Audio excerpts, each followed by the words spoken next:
Setiap kita dihiasi oleh sifat-sifat yang kontradiktif. Mana yang lebih dominan, dengan itulah orang menyebut kita. Di dalam pribadi kita ada sifat sabar, ada sifat marah.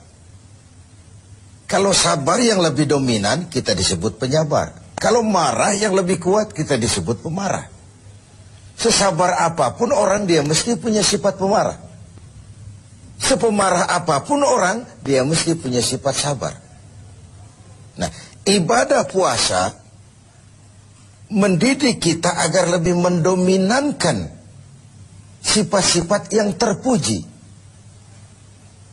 sifat-sifat yang mulia. Nah, salah satu dari sifat itu adalah sabar. Sebuah hadis baginda Rasul menyatakan, as-siyamu junnatun, fa idza kana yaumus siyami ahadikum fala yarfus wa la yafsuq wa in sabbahu ahadun aw qatalahu falyaqul inni sha'im inni sha'im. Puasa adalah dinding, benteng. Apabila salah seorang kamu tengah berpuasa, janganlah berkata keji, berkata kotor. Kalaupun ada orang mencaci maki dia atau mengajaknya dia berkelahi, bertengkar, hendaklah dia berkata, maaf, saya sedang sabar. Maaf, saya sedang sabar. Perlu benteng dalam kehidupan ini supaya kita tahu diri. Mana coupling yang boleh kita langkahi, mana yang tidak. Mana hal yang harus kita lakukan, mana yang tidak. Bahwa kita mau cepat naik pangkat, boleh. Tapi harus ada sabar, ada cara. Bahwa kita kepengen cepat jadi orang kaya, boleh. Tapi sabar, ada cara. Seperti kita puasa sekarang ini, bahwa perut ini sudah melilit, tenggorokan sudah kering bukan main. Ada, boleh, sabar, ada waktunya. Bahkan luar biasa dilatih sabar pada saat kondisi sedang peka. Dalam keadaan lapar dan haus, orang itu kan peka. Sedikit tersinggung temperatur naik. Dikala itu orang diperintahkan sabar. Kalau perut kenyang, tidak haus, uang ada, badan sehat, disuruh sabar. Sabarlah orang. Tapi pada kondisi yang peka seperti ini, 1 bulan ini, untuk menghadapi 11 bulan sesudahnya, bagaimana sabar bisa menjadi bingkai kehidupan kita. Sabar di dalam mencari harta, sabar di dalam mengejar karier, sabar di dalam mengembangkan nilai-nilai luhur. Sehingga dengan adanya bingkai kesabaran ini, hidup kita 11 bulan sesudah Ramadan nanti dihiasinya dengan nilai-nilai yang indah dari bentuk kesabaran. Kemudian, kapan kita harus melaksanakan sabar itu? Umumnya di 3 tempat. Pertama, sabar dalam melaksanakan taat. Sabar dalam melaksanakan apa yang diperintah oleh Allah. Karena pada saat kita sudah mengikrarkan diri, bersedia menjadi pelaksana perintah Allah, kala itulah cobaan, godaan, tantangan, rintangan selalu datang. Iblis, musuh utama kita, tidak pernah berhenti sekejap pun. Tiap kali kita berencana untuk melaksanakan taat, tiap saat itu pula iblis mengatur rencana bagaimana menggagalkan ini. Kita ingat dalam sejarah kurban, ketika Ibrahim diuji oleh Allah, turun perintah menyembelih putranya, ujian melaksanakan taat. Ialah kalau orang lain, anak cuma sebiji mata wayang, buah hati belahan jantung, pelanjut cerita penerus sejarah, sudah lama diharapkan. Turun perintah seakan Tuhan ingin berkata, Ibrahim, kau memang cinta kepadaku. Tapi setelah kau punya anak, masuk cinta anak ke dalam hatimu. Ayo buktikan, mana yang lebih besar, cintamu kepadaku atau cintamu kepada anakmu. Sembelih anakmu. Ketika Ibrahim akan melaksanakan perintah itu, iblis ngatur strategi. Ini gendeng ini Ibrahim. Luar biasa. Kalau tiap orang punya iman seperti ini, kata iblis, nggak ada teman kita di neraka. CS kita nggak ada sudah. Ini harus digagalkan.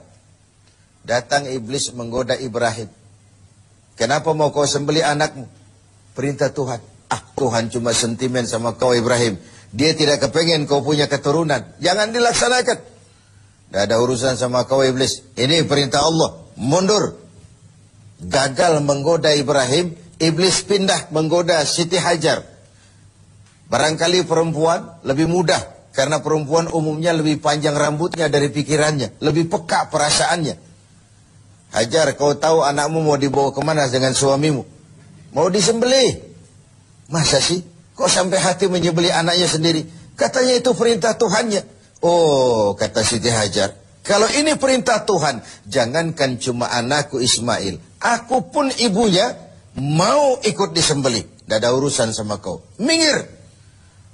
2 kali kecewa iblis. Gila ini. Dikira perempuan imannya lemah, malah lebih hebat lagi. Tanggung-tanggung mau ikut disembelih sekalian. Gagal menggoda Siti Hajar. Turun iblis menemui Ismail kecil. Ismail, kau mau dibawa kemana sama bapakmu? Gak tahu. Kau mau disembelih?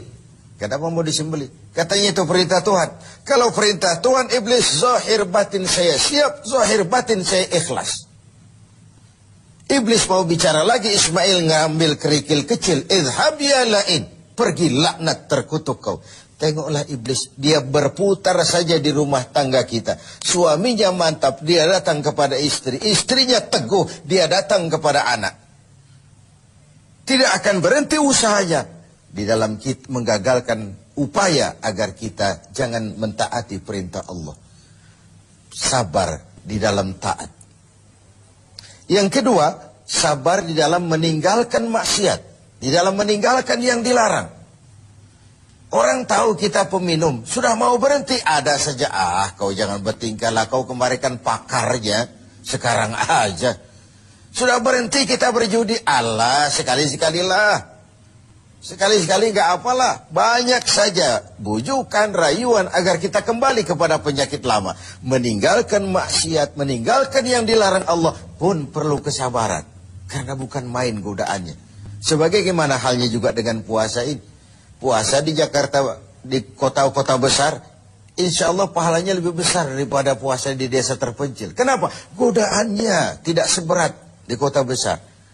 Di kota besar kita lihat tulisan gede-gede, hormati orang puasa. Di bawah yang makan biasa. Ini sebuah potret, semakin tinggi nilai taat, semakin tinggi keinginan meninggalkan maksiat, semakin berat juga cobaan dan bisikan iblis. Maka semakin diperlukan kesabaran itu. Lalu tempat yang ketiga, sabar di dalam menghadapi musibah. Sabar dalam menghadapi kesulitan, cobaan, ujian. Baik dia dalam bentuk yang menyenangkan maupun dalam bentuk yang tidak menyenangkan. Kalau bukan sabar yang jadi bingkai, maka ketika datang kesusahan, kita akan seperti ayam sampar. Hidup segan, mati tak mau. Bagai kerakap tumbuh di batu. Tetapi kalau bingkainya adalah sabar, kita akan seperti karang di tengah samudra. Dihantam gelombang yang bagaimanapun besarnya, dia tetap tegar, berdiri dengan kokohnya. Begitulah orang-orang beriman yang diberikan bingkai sabar sebagai hasil pelaksanaan ibadah puasanya. Nah, sabar ini tentu tidak ada habisnya. Pada tatanan dan situasi tertentu ada batasnya memang. Tapi secara umum tidak boleh kita berkata habis sudah sabar saya. Ya mungkin dalam hal itu. Tapi dalam hal lain tidak boleh sabar itu habis dalam kehidupan kita. Hanya orang-orang yang diberikan sifat sabar ini. Seperti sudah dicontohkan bagaimana sabarnya Ibrahim. Bagaimana sabarnya Siti Hajar. Bagaimana sabarnya Ismail. Melaksanakan perintah Allah dan mereka lulus. Lalu Ismail selamat digantikan dengan seekor kambing kibas. Dan kemudian Ibrahim diberikan lagi kegembiraan dengan beroleh seorang putra lagi yang bernama Ishak. Inilah hakikat sabar dalam taat. Tidak akan rugi orang yang mau berkorban. Ibrahim siap menyembelih Ismail. Ismail diselamatkan oleh Allah. Kemudian Ibrahim ditambah karunia seorang putra yang bernama Ishak. Sebuah potret tidak akan pernah rugi. Orang yang mau berkorban, ikhlas dalam berkorban, dan sabar dalam melaksanakan taat kepada Allah Subhanahu wa ta'ala. Lalu sabar juga dalam meninggalkan apa yang dilarangnya. Karena ada kesan, huffatil jannatu bil makarih wa huffatin naru bisyahawat. Surga dan jalan yang menuju ke sana dipenuhi dengan hal-hal yang tidak menyenangkan. Sebaliknya neraka dan jalan-jalan yang menuju ke sana diselimuti oleh hal-hal yang menyenangkan. Hal-hal yang kita cenderung memang melaksanakannya. Karena itu belum tentu yang menyenangkan kelihatannya akan menyenangkan juga seterusnya.